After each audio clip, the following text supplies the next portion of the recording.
আসসালামু আলাইকুম রহমতুল্লাহি ওবারাকাত। আজকের আলোচনার বিষয় হচ্ছে হজ। হজ সম্পর্কে কিছু আলোচনা করব ইনশাআল্লাহ। হজ ইসলামের গুরুত্বপূর্ণ রুকন।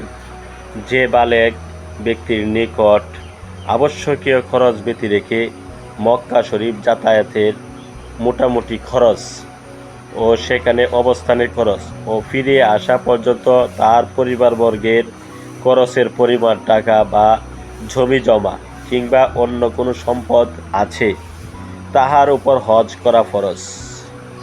মহিলার বেলায় স্বামী অথবা মাহরামেরও ব্যবস্থা থাকিতে হইবে। হজ জীবনে একবারই ফরজ, অতিরিক্ত যাহা করিবে সব নফল হইবে। নফল হজ্জের অসংখ্য সওয়াব বর্ণিত হইয়াছে। নাবালেগ অবস্থায় হজ করার পর বালেগ অবস্থায় সামর্থ্যবান হইলে আবার হজ করিতে হইবে।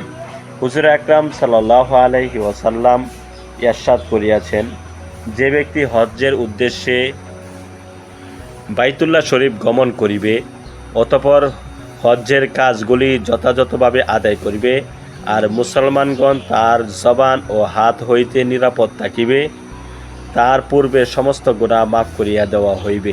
মুসান্নাফে ইবনে আব্দুর রাজ্জাক। তিনি আরও ইরশাদ করিয়াছেন, যে ব্যক্তি আল্লাহর সন্তুষ্টির জন্য হজ করে আর হজকালীন সময়ে সব ধরনের অশ্লীল কথাবার্তা ও অন্যায় কাজ হইতে বিরত থাকে, সে ওই দিনের মতো নিষ্পাপ হইয়া ফিরিয়া আসে যে দিন সে জন্মগ্রহণ করিয়াছে। সহিহ বুখারী। তিনি আরও ইরশাদ করিয়াছেন, একটি মকবুল হজ্জের বিনিময় জান্নাত ছাড়া আর কিছুই হইতে পারে না।